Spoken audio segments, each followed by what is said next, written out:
Buenos días. Creo que ya estoy conectado. Hola. ¿Ahora? Sí.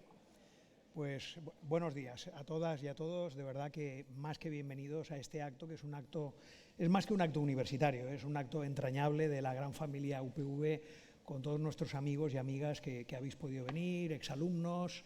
Yo creo que es una alegría para todos y sobre todo para nuestro querido Justo, que yo siempre he dicho es amigo, fue mi jefe en 2 ocasiones, una persona a la que aprecio mucho y de la que yo creo que todos en esta universidad y todas, o la mayoría, podemos decir que hemos aprendido muchas cosas.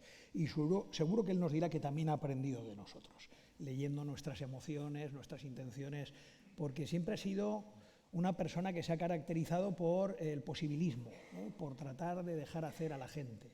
Cuando había una idea, tratar de que se desarrollara. Y eso es lo que ha sido el éxito de la universidad en los 18 años en los que ha sido rector.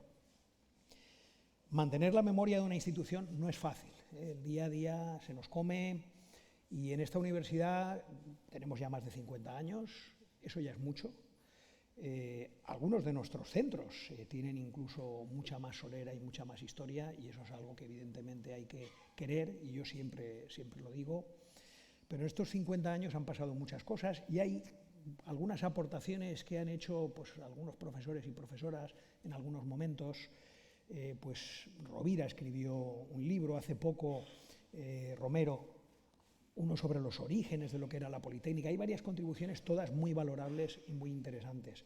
Pero teníamos una laguna muy importante por cubrir, que coincide además con el periodo en el que Justo fue nuestro rector, que además empieza en un momento que fue importantísimo para la Politécnica. Estábamos con los inicios de la primera ley universitaria de la democracia, la ley de reforma universitaria, que fue vital para todo el sistema universitario y desde luego para nosotros.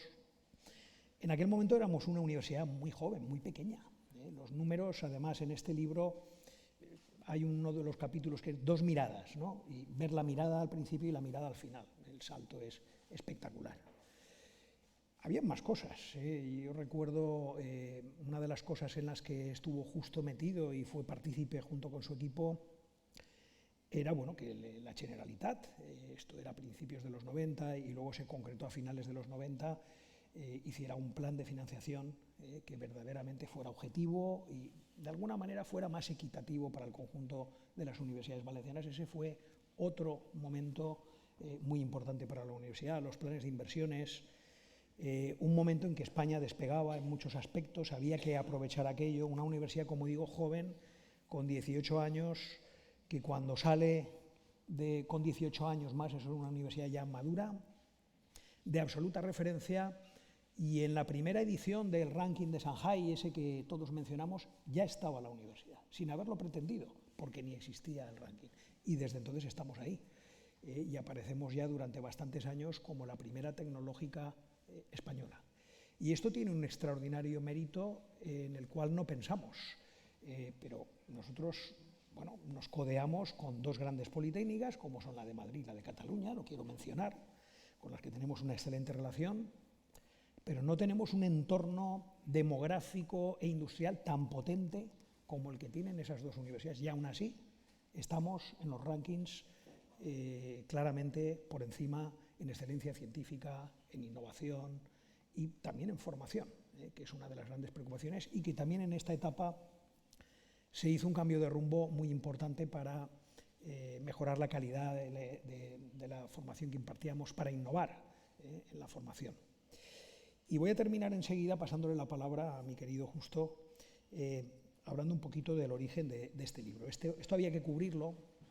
Y el libro que estamos presentando hoy no es el libro en el que habíamos empezado a trabajar, que saldrá, claro que sí, porque empezamos a trabajar en un libro mucho más amplio que de alguna manera nos cuenta cómo surgieron muchas cosas en la universidad, departamentos, cómo se configuran escuelas, cómo se pusieron en marcha programas como el Instituto Ideas o el Centro de Formación Permanente, que en cada momento fueron pioneros generalmente en el ámbito de la Universidad Española. Y teníamos ya muy avanzado ese proyecto, está avanzadísimo, yo creo que nos tenemos que sentar y culminarlo cuanto antes, y eso va a ser el segundo tomo. y hay muchas decenas de personas de esta universidad, a lo mejor hay 100 personas incluso, que han escrito muchas partes de toda esa documentación que se plasmará en ese segundo tomo mucho más amplio. Pero hubo un momento que en el grupo de trabajo más reducido que está coordinando todo esto, que yo desde luego les agradezco su labor, creo que estaréis todos por aquí, pues está José María Guillot, está también Toni Hospitaler, Carlos Gracia, no sé si estará por ahí, también mi jefe de gabinete me ha ayudado, Carlos Ripoll, no me quiero olvidar, Santi Guillem, ¿quién más teníamos? Jaime Gómez, por supuesto, ha hecho una labor técnica muy interesante de compilación, Carlos Ayats, que no lo he mencionado, bueno, no sé si me dejo a alguien, perdonadme. Carlos Gracia, creo que sí que lo he mencionado. Pues era, digamos, ese grupo y, bueno, y por supuesto teníamos una persona que era muy importante, porque nos hacía también un poco de conciencia al grupo, que era Francisco Pérez Puche, un periodista reputado que nos tenía que ayudar a reconducir lo que estábamos redactando. Y nos planteamos que, bueno, iba a venir el próximo cumpleaños de Justo, además una cifra redonda, importante en la vida, y teníamos que hacer ya algo, pero algo que tuviera sentido. Y ese es este tomo 1, que es un poco un preludio de lo que viene en el segundo tomo, también una síntesis, están los principales hitos y está también la presentación de la persona que supo aprovechar todas las oportunidades de la época y buscar oportunidades donde no las había. Porque si por otros hubiera sido, y no voy a decir, por favor, la Politécnica nunca hubiera crecido como creció. Y esto Justo y yo lo sabemos muy bien. Por tanto, este tomo 1, porque algunos dirán, lo que yo escribí, ¿dónde está? Va a estar en el tomo 2. Va a estar en el tomo 2, que va a ser mucho más amplio, mucho más completo. Perfecto no será, ya sabéis que lo mejor es enemigo de lo bueno, y en ese sentido yo voy a coger al grupo y le voy a decir, vamos a cerrar ya, y si hace falta tener una segunda edición revisada y ampliada, la tendremos, pero ya tenemos que concluir el trabajo porque son 18 años y con muchas cosas que contar. Muchas gracias de verdad a todos y todas las que habéis trabajado y contribuido en este tomo y en el siguiente. Y le paso ya la palabra a nuestro querido Justo, que muchos no podemos dejar de llamarle rector, porque claro, han sido tantos años, también fue conseller. Yo, además, seguramente soy de los que menos estuvo en sus equipos. Yo solo estuve un año contigo como vicerrector, un año intenso, pero sí que es cierto que, bueno, me convenciste para entrar en la política, en la Generalitat, y desde luego fue un honor y una enorme experiencia. Pues adelante, tienes la palabra.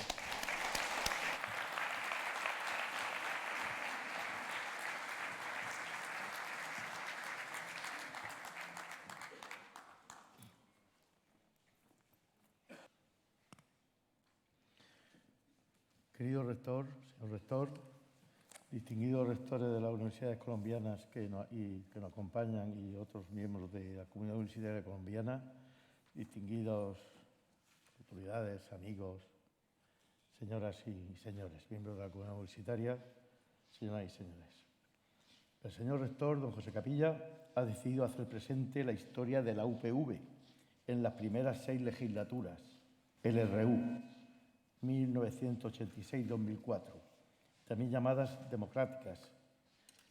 Es poco frecuente escribir una historia de la universidad por legislaturas, aunque tiene pleno sentido, por la coherencia ideológica que supone el haber tenido el mismo rector en todo este tiempo y porque 18 años es un intervalo de tiempo suficiente para evaluar el posible progreso producido.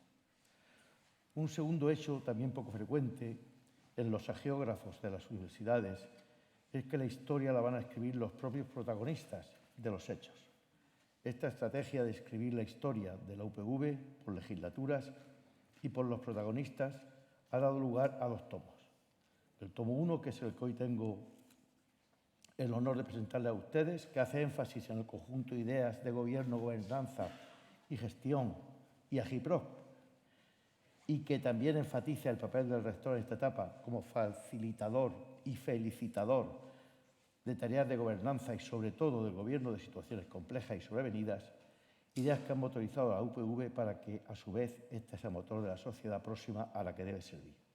El tomo 2 creemos poder presentarlo en sociedad en este año académico. El señor rector sabe, y lleva razón, cuando afirma que yo he tenido algo que ver con el rendimiento de este motor, pero también sabemos todos que en gobernanza, que es lo más parecido al papel de los maestros de música o la tripulación, pero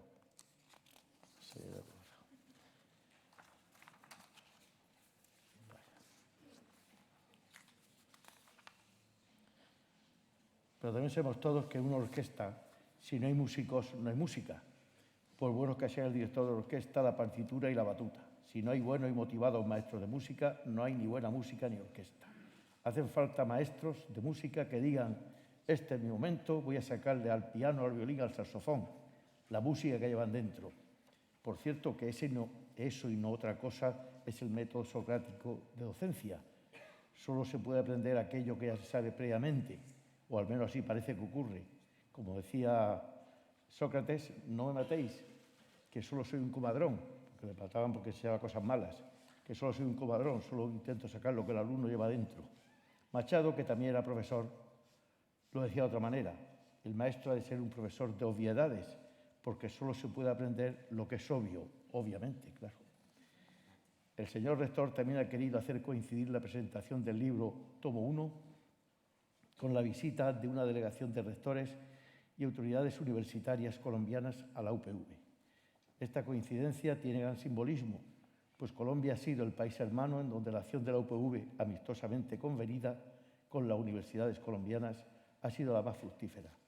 En la página 68 del librito hay una foto que la atestigua. Ahí hay una investidura de nuestro claustro en la universidad, en Colombia, en Bogotá, de casi 200 personas entre doctores y máster. Y la acción fue tal que conseguimos no solo investirles, sino hacerles doctores UPV, sino homologarles el título, cosa que no existía. El título de doctor español no existía en Colombia y algún país más, pero en general estaba homologado en toda América el título nuestro, pero allí no. Allí lo logramos y al final pues son doctores nuestros y doctores colombianos también. El Ministerio de Asuntos Exteriores afirmó en uno de sus informes que la UPV había hecho más labor en Iberoamérica que toda la Universidad Española junta. Y para finalizar este preámbulo, este largo preámbulo, el señor rector me ha pedido que extraiga de los recuerdos de hace 40 años las claves de gobierno de casi 6 legislaturas y se las haga presentes. A eso voy, señor rector, porque como usted ya sabe, me encanta que me hagan preguntas que sepa responder y porque además estos recuerdos y claves son un precipitado cordial de la experiencia que siempre resultan positivas. Pues son aplicables en situaciones análogas para casos de éxito y aplicables el reto de innovación en caso de fracaso. En caso de éxito, pues si están las condiciones por las que hicieron posible el éxito, pues son aplicables y habrá éxito. Y en caso de fracaso, pues si se aplican las mismas condiciones habrá fracaso. Por tanto, hay que aplicarlo en unas condiciones distintas. ¿Cuáles son? Pues las únicas posibles son cuando hay búsqueda de innovación, en donde únicamente hay que intentar no cometer errores de manual. Por tanto, en caso de innovación, lo único que utilizamos son los errores cometidos. Había por aquel entonces, exactamente como hay ahora, 3 escenarios en donde la figura del rector era necesaria. El primero es el ámbito de gobierno, que si se me permite el símil, es lo más parecido a un director de orquesta o a un capitán de barco. El segundo es el ámbito de la gobernanza, que es lo más parecido al papel de los maestros de música o la tripulación en el caso del barco. Y el tercero es el ámbito de la gestión, que es como el papel de los instrumentos de música o el motor del barco. Y en estos 3 escenarios, en todos y en cada uno, el rector tiene que liderar a su vez 3 responsabilidades. La primera y fundamental era la necesidad de un discurso ideológico, de principios, de buen sentido, y de legitimidad que ilusionara y motivara a los maestros de música, a la tripulación o a la propia sociedad próxima. La segunda responsabilidad era la de facilitar y felicitar la tarea de músicos y tripulantes. Y la tercera, siguiendo con los símiles, era arriesgar buscando partituras nuevas, rutas navales nuevas, afrontando lo sobrevenido y valorando las posibilidades y las posibles oportunidades que ofrece lo complejo para poder llegar así a ser una universidad de referencia.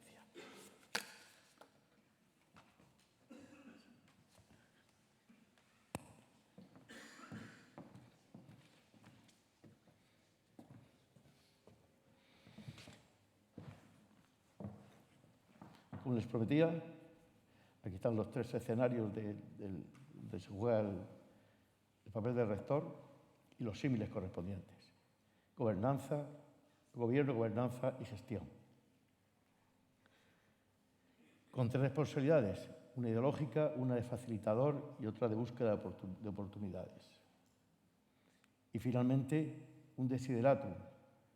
Cuando se cumplen las responsabilidades, pues ser universidad de referencia es un marchamo muy importante de conseguir. De ideología, voy a darle algunos ejemplos. Quizá alguno me detenga más, pero son ejemplos porque de los antepasados, del pasado, hay que extraer las ideas, que es lo único que resiste el paso del tiempo y es válido. No hay nada que pueda aprender una universidad de otra que no sea ideas que resisten el paso del tiempo. Por tanto, lo que voy a dar ahora son ideologías que pueden ser válidas hoy con distintas estrategias o distintas tácticas. La primera es el papel de la universidad. Universidad sí, a condición de que sepamos universidad para qué. Yo quiero hacer énfasis en que esto es hace 40 años. Hace 40 años ciertas afirmaciones, ciertas ideas eran criminalizadas, eran cosas mal vistas y nosotros creíamos entonces y creemos ahora que el papel de una universidad la crea el legislador, la crea la sociedad próxima para transferir conocimiento de oportunidad con vistas a que el egresado pueda insertarse con dignidad en la sociedad próxima, que es la que alimenta a la universidad. Esa es la primera y principal. Tiene otra tarea también de transferir conocimiento a dicha socioeconomía, en base al posgrado, a formación de posgrado, al I+D, a innovación. Y con tal fin, la sociedad próxima la financia, la blinda, la hace inmune, a veces la hace impune y le imprime la más alta categoría a su magisterio. Esa es una idea que probablemente no se comparta. Hoy no se escandaliza, pero en aquellas fechas, evidentemente, no solo no se compartía, sino que además podías escuchar cualquier cosa diciendo que querías prostituir la universidad, porque el discurso era que porque se investiga se enseña. No es eso lo que nosotros pensamos entonces ni pensamos hoy. Para enseñar, en un segundo principio ideológico que nosotros montamos, es que hay que estar en alguna vanguardia de lo que está pasando. Maestros de hoy, con memoria de ayer, hemos de conseguir que el alumno asuma lo que la sociedad le ha de exigir mañana, que será esencialmente poseer una habilidad demandable, conocimiento y herramientas para entender lo global y lo complejo que es donde va a moverse él, y adición al reciclaje y a formación, cosa que tendrá que hacer varias veces a lo largo de su vida. Y para eso el alumno tiene desde que entra al parvulario hasta que sale de la universidad 20 y tantos años para conseguir eso. No es demasiado conseguir esas tres cosas. Por eso se dice que ser profesor universitario o trabajador universitario es como ser embajador de un arte que fascina, porque es fascinante que la sociedad próxima nos encargue el último retoque de este acicalado egresado, como si fuéramos padrinos en su enlace con la sociedad. Es decir, la sociedad nos dice, ahí tienes un novio o una novia, presenta en la sociedad y nosotros le decimos, y aquí está la dote correspondiente, que es para que se inserte con dignidad. Es decir, que el egresado o egresada salgan y se coloquen de lo que son, no de becarios para darles 3 años, porque hace 40 años se podía permitir el lujo la sociedad de que le enviaras, la empresa de que le enviaras un titulado y que estuviera 3 años formándose. Iba todo más lento y eso era posible, pero hoy no es así. Tiene 3 años para eso y que se note donde entra por la inyección de conocimiento que tiene.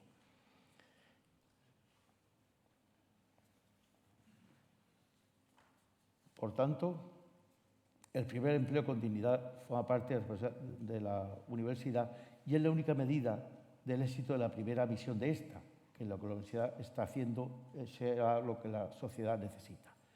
El primer empleo, nosotros no lo creímos y lo decíamos, que es nuestra responsabilidad, porque ¿qué medida tenemos para ver si lo que hacemos es bueno? Pues esa, que la sociedad lo demande.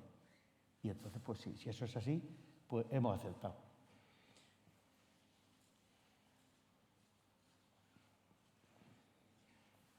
La asamblea o los órganos colegiados carecen, este es otro principio ideológico, que en aquellas fechas pues era más pertinente hacer lo que hoy, estas cosas todavía se hace, pero ya con más cuidado. Nosotros ya decíamos y escandalizábamos cuando decíamos la asamblea o los órganos colegiados carecen de conocimiento, solo tienen la legitimidad estatutaria por la que han sido creados. O sea, un claustro está legitimado para elegir un rector, está legitimado para validar unos presupuestos, pero no está legitimado para votar cuántas son 2 más 2 o para decir que, por decir algo, entonces es que el catalán es valenciano o viceversa. No está para eso. ¿Y por qué? Porque el conocimiento, afortunadamente, es indisoluble de la persona y puede hablar de eso pues, un filólogo, un historiador, etc. Y probablemente haya tantas opiniones respetables como personas o como historiadores o filólogos o lo que sea, pero son opiniones de personas, no de asamblea. La universidad no tiene palabra. Si me permiten la ironía o la broma, la única asamblea que tiene palabra y que no se equivoca es el sínodo de obispos, que está, como saben ustedes, influido por el Espíritu Santo y ahí no hay duda. Aunque a la vista de algunos resultados últimos parece que la cosa no funciona muy bien.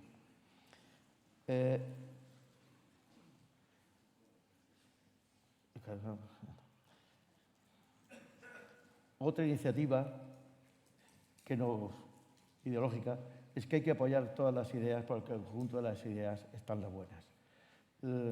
Esa fue una característica nuestra. No podíamos permitirnos el lujo de decir que no, bueno, y mucho menos de hacer a los demás, como cosa que es bastante frecuente, a la idea y semejanza de lo que del rector o lo que el rector quería hacer en la sociedad.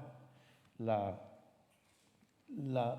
universidad, y más aquí, en esta bendita tierra, que cada actividad socioeconómica tiene su asiento. Aquí lo hay desde el juguete, o había desde el juguete, hasta la agricultura, hasta la agroalimentación, hasta lo que ustedes quieran, la química, etc. Y cualquiera de la universidad, si quería y podía, pues podía tener la posibilidad de transferir conocimiento.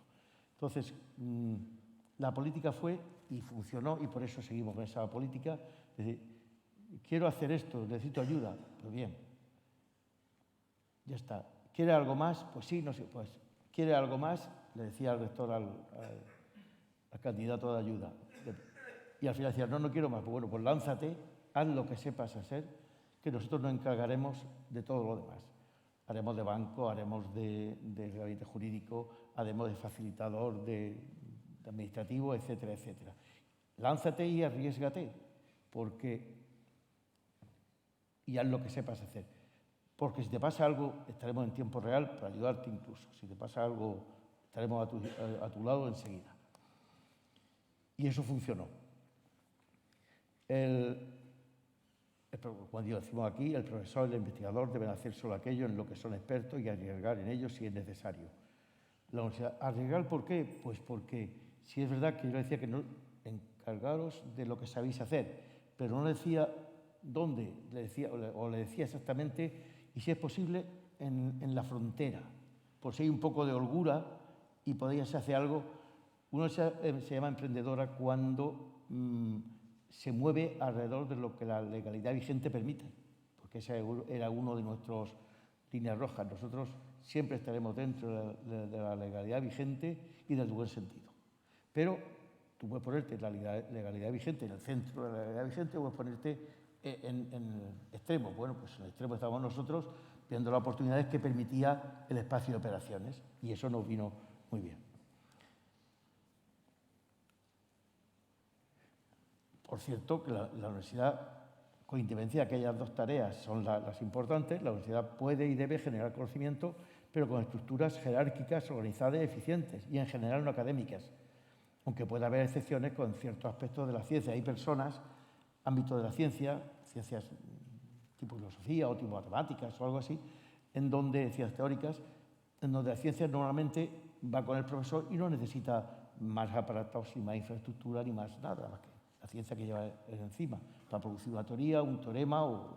Bueno, pues eso también hay que apoyarlo y para eso no hace falta nada.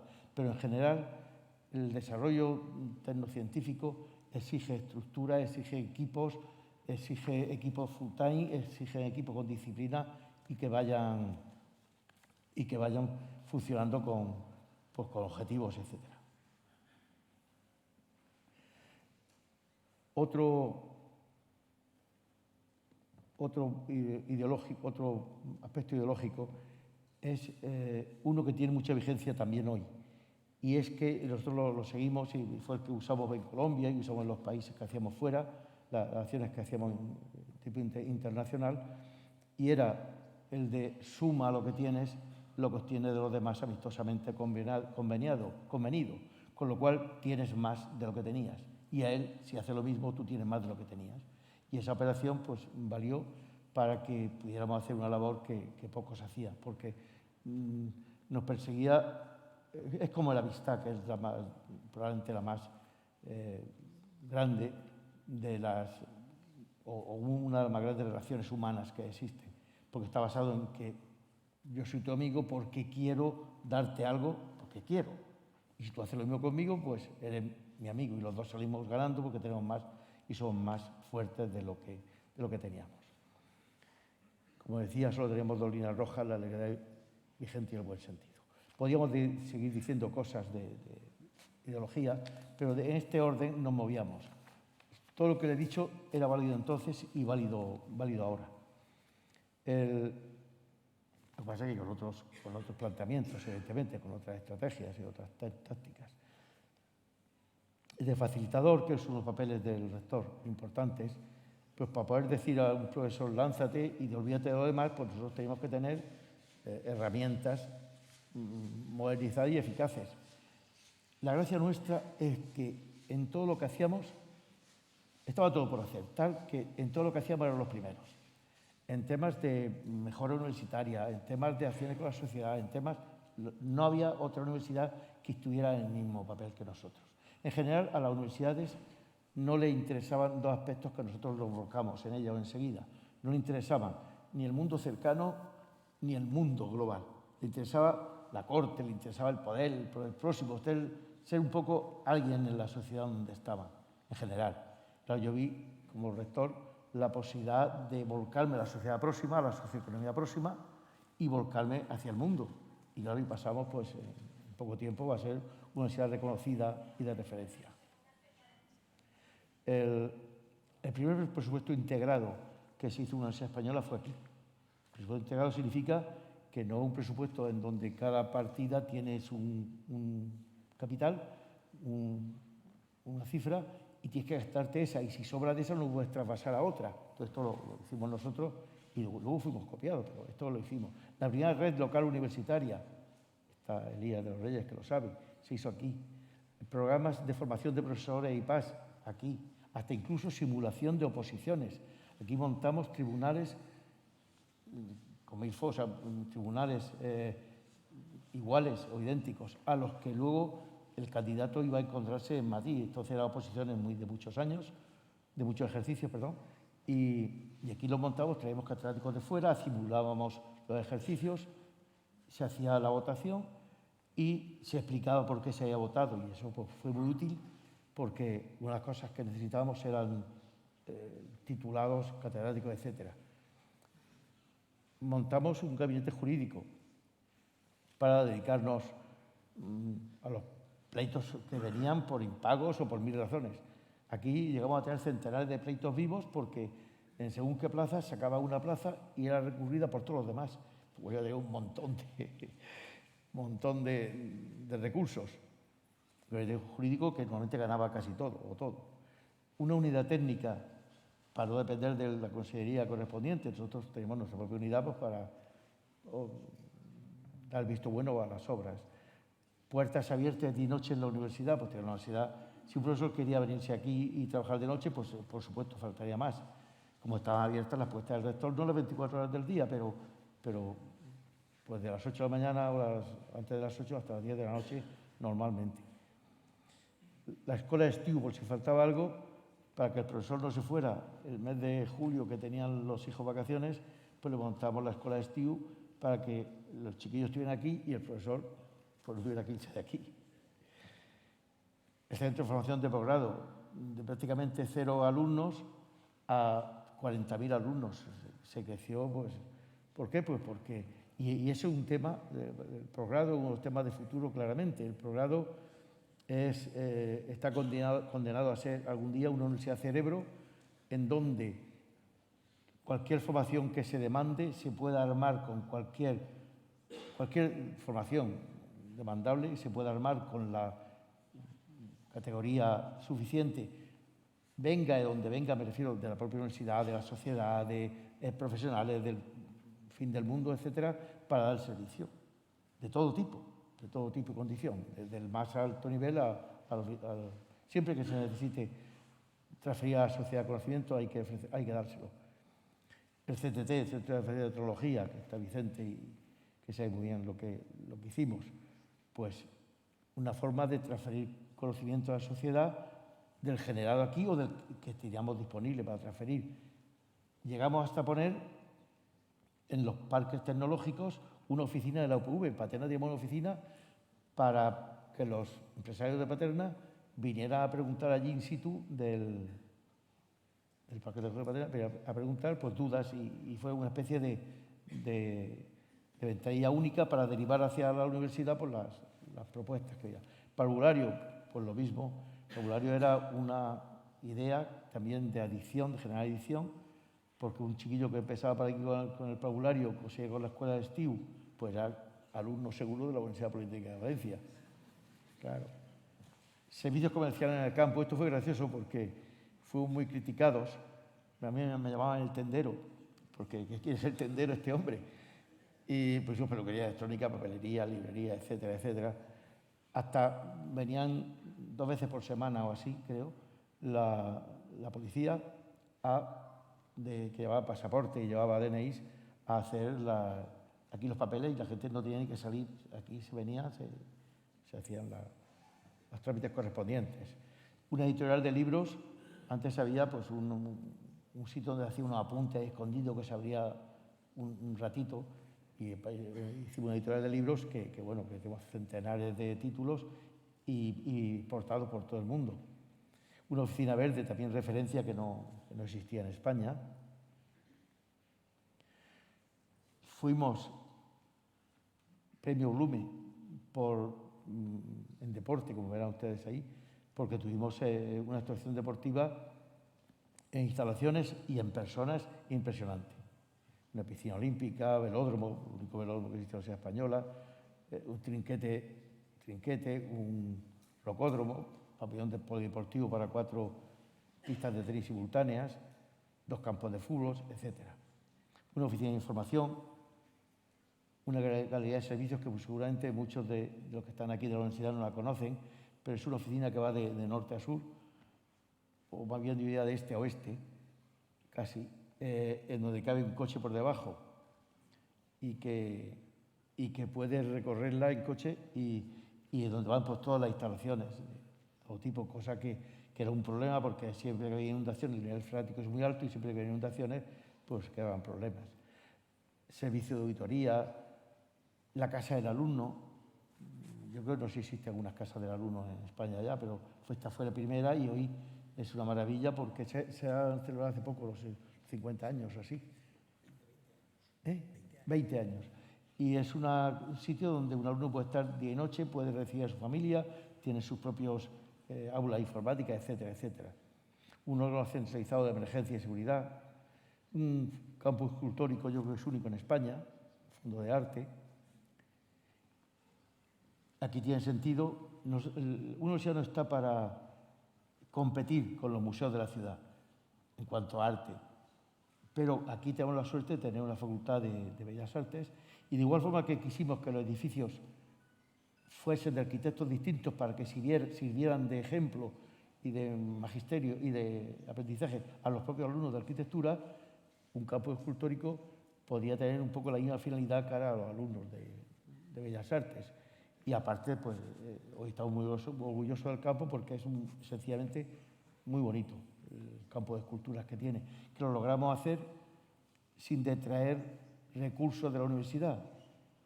Aquí cuando se hacían huelgas se quitaban los salarios. A todos se preguntaba, ¿usted ha hecho huelga? Sí, pues no cobras. Y con ese dinero pagábamos las esculturas. O bien con un dinero que entonces se permitía derivar de los presupuestos de edificios para fines ornamentales. Y los mecenas, que hay cosas que han dado los mecenas, y con todo eso pues se ha hecho ese campus. Ya en búsqueda de oportunidades, que es otro aspecto de la labor del rector, hay muchas de las cosas que se ha hecho, como tantas cosas de la gobernanza, pues cuando tienen la suerte, y nosotros hemos buscado siempre las personas competentes para todo, con independencia de que fuera más competente que el rector, que eso por supuesto, en muchos casos, pero bueno, pues en ese caso te olvidabas del problema porque ya se encargaban ellos y solo tenías que felicitarles. Pero había otros casos y cada vez más complejos, porque a medida que pasa el tiempo, las oportunidades son más complejas. El mundo de lo complejo ofrece oportunidades, pero porque lo fácil está al alcance de todos. Por ejemplo, en programas en busca de oportunidades, en programas de innovación docente, esta universidad yo creo que ha sido la más activa en temas de innovación educativa. Hemos puesto programas, hemos hecho concursos, hemos captado cerebros dentro y fuera de España, hemos fomentado frente al maleficio ese o a la idea de que la endogamia en la universidad. Si aquí había un cerebro bueno, y aquí hay muchos profesores que son de la casa, nacidos, han estudiado aquí y son muy buenos, pues tienen becas y ayudas para enviar a otros países, se forman, vienen aquí y eso lo hemos hecho nosotros. Otra cosa que hemos hecho, que también fue visionaria, es la transformación de centros universitarios en superiores. Había un tema de castas universitarias, las escuelas superiores, las escuelas técnicas. Ambos tenían competencias, luchaban en la calle por las competencias profesionales, pero había que evitar ese tipo de... Y entonces hicimos todos los centros superiores, algunos se fundieron, otros se refundieron y otros pues daban la enseñanza que daban más algunos títulos adicionales. En total, esto fue, creo que no existe en España en ningún sitio así. Van en esa línea algunas, pero no... Sí. Sí, pero no lo han hecho como tal, ¿o sí? No, sí, lo están haciendo, pero después, cuando Bolonia ha obligado. Esto fue una cosa que nadie se había planteado en aquel momento. Otra cosa que hicimos, y yo tengo cierto orgullo de haber contribuido a eso, porque ya teníamos nosotros relación con FOR. Habíamos hecho muchos convenios con FOR y tal, pero hubo un momento en que FOR entró como en crisis, ¿no? Se hablaba de que se iba a ir de aquí y tal. Y entonces hubo dos acciones que yo creo fueron definitivas. Una de apuesta por FOR, una fue la nuestra, que le hicimos a FOR un centro, como centro adscrito a la universidad. Nosotros damos la venia docendi a los alumnos de FOR. FOR pagaba la matrícula total, como centro privado, adscrito a nosotros, la matrícula de que creo que eran 100.000 pesetas, que costaba la mitad de alumnos, que no sé si eran 50 o 25, y la otra mitad la media matrícula. Y la otra diferencia media matrícula la pagaba el interesado. El título era de la Politécnica. Y la gracia, el chiste es que la formación era en la cadena de montaje, es decir, era experto en robótica, experto en tal, recibían la formación correspondiente, pero tiene una formación práctica impresionante, tanto para colocarse en la FOR o en otro tipo de empresas de industria auxiliar de la FOR o de donde donde fuera. Este es el único centro que había hasta hace poco en el mundo y es una de las cosas de que estoy orgulloso. La otra opción era que hicimos un máster con la Universidad de Anglia, con el profesor de Miguel, también con la Ford de Anglia, y nos involucramos en eso. Y esta apuesta por la Ford yo creo que congeló el posible desvío del centro de Ford fuera de Valencia. Creamos los centros fuera de España. Colombia ha tenido ocasión esta mañana de estar con los rectores colombianos, que nos honran con su presencia, en Uruguay, México y Cuba, desde esta perspectiva de ayuda mutua. Entonces, a mí como rector me costaba siempre, yo quería que me costara dinero, digamos unos euros, la acción allí. Es decir, la sede la pagábamos nosotros, la sede, por ejemplo, de Colombia.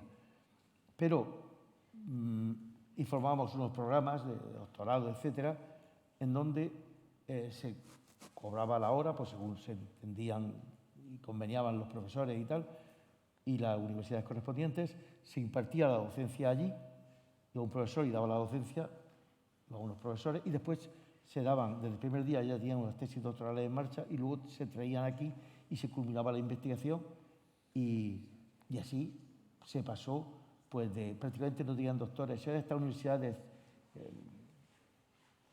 conservadoras, antiguas, que tenían un modelo de doctorado muy clásico, doctorados de muchísimos años y cosas así. Y entonces pues, nosotros conseguimos, como he dicho antes, no solo hacer muchos doctores, sino homologarles con título nuestro allí.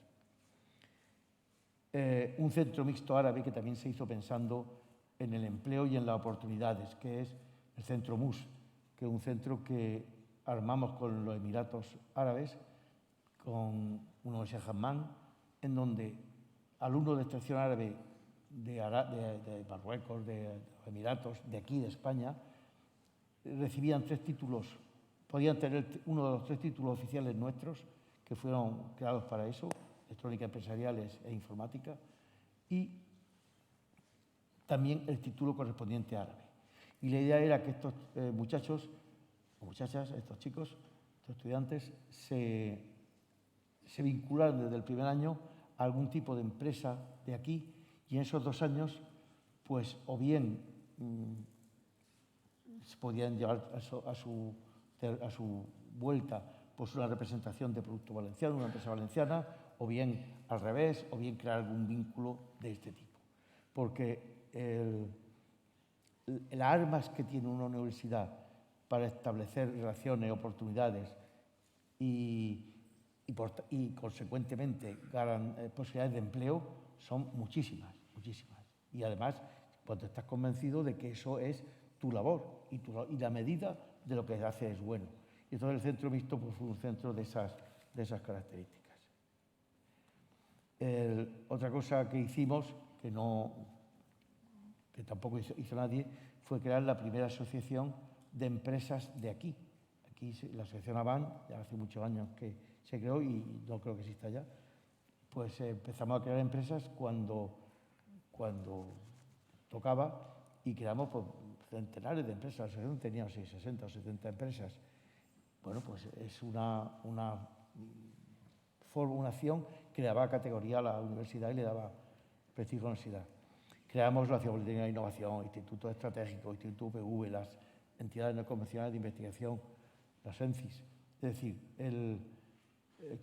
apoyamos cualquier iniciativa de generación de conocimiento o de transmisión de transferencia de conocimiento a la sociedad del marco que fuera, desde un grupo, de una persona a un grupo, un ámbito enorme. Campus de Gandía, como una medida de dinamizar una sociedad fuerte de empresas y tal, pues con un aspecto formativo próximo.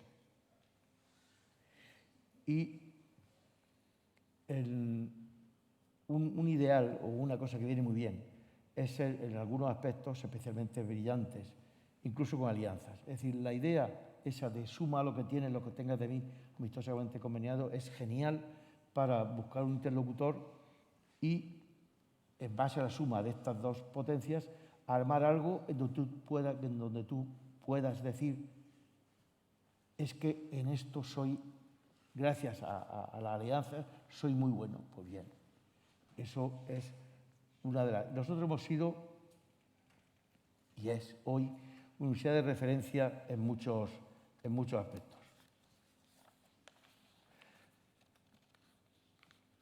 Es decir, aparte del papel que hace la universidad en su servicio a la sociedad, como digo, el ser referente en algunas cosas, pues es brillante, es algo que da aval y que da caché. Por ejemplo, en deporte, seguimos siendo deporte, pues gente muy buena, deporte. En innovación educativa, en acción internacional, en creación de empresas, en motores, en restauración, en ingeniería, química, agua, biomecánica, fotónica, ingeniería del agua, ingeniería marítima, edificación, matemáticas, ingeniería biomédica, biotecnología, ciencia animal, teledetección, visión artificial, tecnología de alimentos. Y eso pues es importante, que es verdad que esto es una universidad grande, enorme, que tiene prácticamente ocupada todo lo que es la socioeconomía y el arte. Y luego tiene un entorno que ha sido muy fecundo y muy propicio para la colaboración y muy activo, muy dinámico, muy innovador. El entorno valenciano es un entorno de siempre, de excelencia para esto. Y esto es muy importante. Y no me resisto, ya para acabar, para ver que existe futuro, de dar, aunque hay una cosa mía, ni es con vista a enmendar la retornada, ni insinuar la retornada, pero no me resisto a poner unos ejemplos en el tema ese esencial del empleo, aunque es complejo y es difícil, algunos aspectos en donde se puede ser universidad de referencia y de esto que da caché, ¿no? Almacén de modelos de negocio, que es siempre una idea que es importante. Aquí si un alumno, aquí o allá, en ninguna universidad, si un alumno quiere crear una empresa, lo normal es que traiga su ideica, o bien que se asocie a un departamento o instituto que esté haciendo una investigación y por ahí se embarque. Pero yo creo, puesto que el empleo vía ser autoempresario es alguna de las salidas claves, pues debía de haber una especie de estantería de modelos de negocio, no modelos de fracaso, porque esa es otra cosa que hoy se acepta como lo más normal del mundo. Tú lánzate, innova, crea una empresa y si caes y fracasas, levántate de nuevo y así las veces que haga falta. No, para ir a la gloria no hace falta sufrir tanto. Si es posible, o le llaman modelo de fracaso en vez de modelo de negocio, o si es modelo de negocio es un modelo de éxito por definición. Por tanto, tú tienes que hacer un modelo de éxito. Hombre, eso es imposible. ¿Cómo se va a priori a ver si una cosa... Hombre, es imposible y no tan imposible. Es cuestión de seguir algún ritual. Hay cosas que, evidentemente, el factor monopolio es un factor de negocio. Hay empresas hoy día que solo hacen cosas si son ellas solas las que lo están haciendo. Bien, eso puede ser una posible, pero hay más. No voy a entrar en ese detalle. Pero el tema de las franquicias, es verdad que las franquicias tienen mucho de dirigido y de tal, pero también es verdad que tiene mucho de eliminación de riesgo.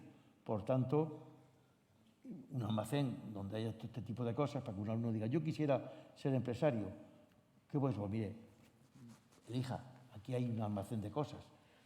Otra idea es el empleo en empresas, por ejemplo, vía prácticas ad hoc en empresas con el seguimiento UPV. Nosotros, cuando estábamos en la consellería, hicimos con alguna escuela nuestra y con el sector cerámico una política que consistía en dar unas becas que fueron durante 2 años o algo así, o 3 años, de forma que el alumno se le becaba, se daba una formación de la empresa en ese año con algún técnico de la empresa que le daba unas conferencias sobre la empresa y tal. Después se le formaba se pagaba para hacer unas prácticas en la empresa. Después se volvía a pagar en el último año igual. Y después, a cambio de todo esto, de que el alumno al menos se colocara un año en la empresa. Evidentemente se quedaba allí, claro. Hay la formación ad hoc para esa finalidad. Pues fíjate si hay empresas con las que se podía hacer eso. Pero es que además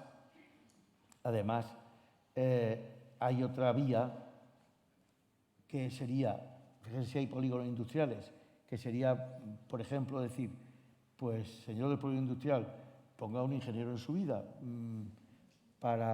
Nosotros le pagamos el asesoramiento de la UPV, le pagamos la beca de ese alumno como universidad.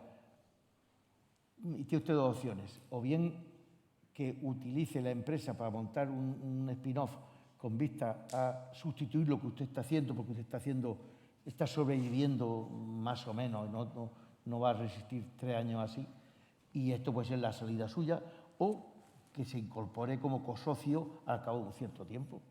Esto es posible. Bueno, pues si la sociedad entendiera, si la política entendiera, etcétera, de que esto forma parte de la responsabilidad de todos, el triunfo de todos, pues seguramente se haría. O bien, montado en hombros, que llamo aquí, montado en hombros de gigantes, con asesoramiento UPV, es decir, pues una empresa de estas que tenemos aquí tantas, que venden en, yo qué sé, en Singapur o en Sudáfrica, en Corea del Sur, por ejemplo, etcétera, pues que vía convenio, que se aproveche un emprendedor en temáticas de las que esa empresa o no, pero de las relaciones, conocimientos de esta empresa en el país correspondiente. Es decir, que se pueda utilizar contactos, se pueda utilizar gestores, abogados, etcétera, y no fracasar, o sea, eliminar las causas de fracaso. Pues son cosas de futuro. Y finalmente, una cosa que yo creo que estamos destinados a crear es una especie de universidad cerebro, como la que nosotros creamos cuando estábamos en la consellería y que después, pues, por lo que sea, pues se ha vendido a Planeta, una universidad cerebro para cubrir cualquier demanda de cualquier parte de la sociedad, de cualquier sitio, cualquier demanda, desde la más avanzada, desde un curso de cómo restaurar, por el doctor Cavadas, restaurar amputaciones, hasta pues un curso sobre lo que sea, lo que ustedes quieran, por los mejores expertos, sean de la universidad, sean de la calle, sean de la empresa, sean de otros países, sean de otras universidades, etcétera. Porque eso está llamado, esa demanda a la carta, esa demanda seria y demanda cualificada, está llamado a ser, no una demanda, o sea, esa demanda está llamada a ser definitiva. Y no me refiero a esa demanda que muchas veces se da, que es una demanda oportunista, una demanda así distante, una demanda poco comprometida, pues para quedar bien y poco más. Una demanda para alguien que necesita ayuda y que vamos a buscar la mejor manera de prestarle ayuda. Y poco más, nada más. Muchísimas gracias. Espero que el librito les guste.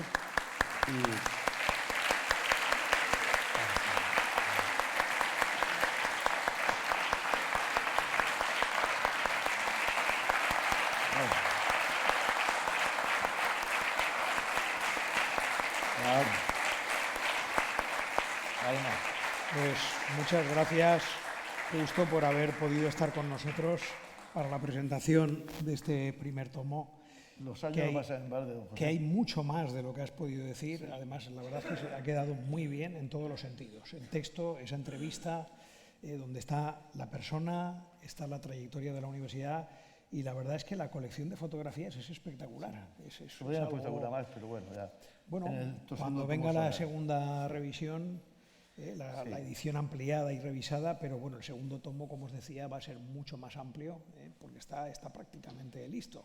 Pero yo creo que lo podríamos haber terminado ya, pero bueno, ya me he comprometido, voy a empujar yo para que lo saquemos ya, y si luego hay que revisarlo, lo revisaremos. Muy bien.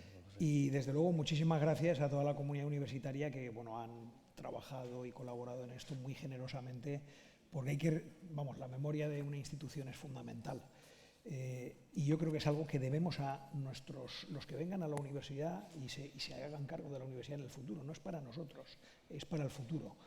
No repetiremos las cosas como han sido, pero sí que podemos sacar muchas lecciones de cómo tenemos que ser capaces de ir adaptándonos a la realidad, buscando oportunidades, porque la universidad que tenemos ahora creo que va a tener poco que ver con la que tendremos dentro de 15 o 20 años, y no me voy más lejos. Ahora mismo hay cosas que van a ser una enorme revolución. Has mencionado las alianzas, van a ser algo básico, la irrupción de todas las herramientas de la inteligencia artificial, y no es fácil cambiar, no es fácil, siempre hay unas inercias, pero bueno, aquí hemos visto que en estos 18 años el cambio ha sido espectacular, esa visión de antes y después lo demuestra. Pues si me permites, rector. Claro. Es que lo he dicho antes a los rectores y me gusta este parrafito, que creo que también le gusta a ustedes. Hay 3 tipos de antepasados. Están las piedras seculares, los edificios y tal. Están los que ya son su memoria porque los dejaron. Y están pues los que estamos de paso, ya mayores para ser antepasados algún día. Una sociedad, si tiene antepasados, es por algo, porque el antepasado lo puedes usar en algún momento. Los antepasados no están para otra cosa, están para un momento determinado decir, pues, oye, échame una mano. Con aquella película famosa, échame una mano. Pues, ¿y cómo? Pues, hombre, diciendo, el primer ejemplo de Belisario Betancourt, yo fui su padrino en la inauguración de Colombia, y entonces me imagino, para mí ese señor es un gran personaje y podía ser usado para decir, oye, mira, ¿qué diría don Belisario Betancourt si te ve haciendo eso, no? Pues bueno, eso es la forma de llamarle cuando lo necesitas. Y si es todo lo contrario, es un demonio, puedes decir, oye, ¿qué quieres ser? ¿Como es como ese? No, entonces, pues usarlo así.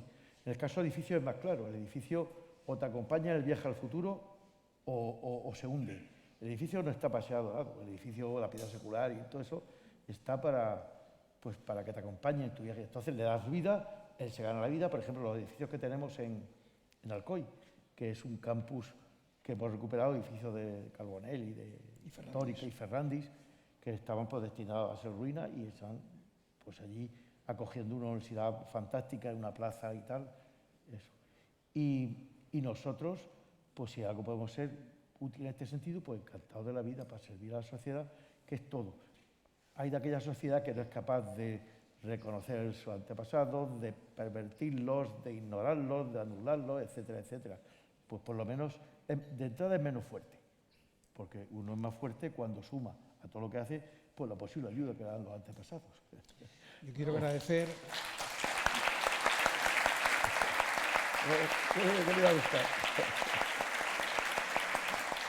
Bueno, y agradecer de manera especial a nuestros amigos, los rectores y rectoras y directivos de universidades colombianas. Y es cierto que esta fecha la buscamos adrede para hacerla coincidir, porque hemos tenido una relación y la mantenemos, y espero que en el futuro sea mucho mejor, incluso muy entrañable, con las instituciones universitarias colombianas. Yo creo que como 250 profesores nuestros deben haber estado viajando a Colombia durante muchos años, y además ahora estamos en una fase mucho más avanzada, ¿no? Estamos ahora ya buscando oportunidades de investigación, de innovación, y yo creo que ahí podemos hacer grandes cosas. Compartimos una lengua, somos naciones hermanas y seguro que nos va a ir muy bien. Muchísimas gracias por haber estado aquí con Justo. Bueno, gracias a todos. Perfecto. Gracias. Gracias.